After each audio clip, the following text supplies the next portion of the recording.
Hey WealthSightIQ family, today we're talking about something every smart money manager needs, an emergency fund. Think of it as your financial safety net, ready to catch you when life throws a curveball. Let's break down how to build one that actually works. First, why do you need an emergency fund? Because life is unpredictable.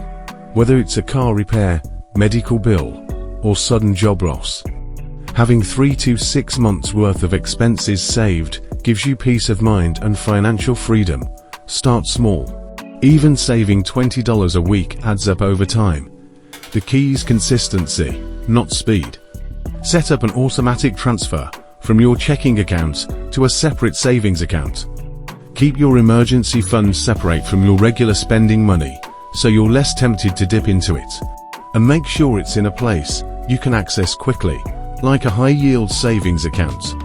Remember, emergencies don't wait for a perfect time. Building this fund may take a few months or a year, but it's one of the smartest investments you can make in your financial health. If you're ready to start your emergency fund journey, hit that like button and subscribe to WealthSightIQ for more practical tips every week. Got questions or personal tips? Share them in the comments. Let's learn and grow together.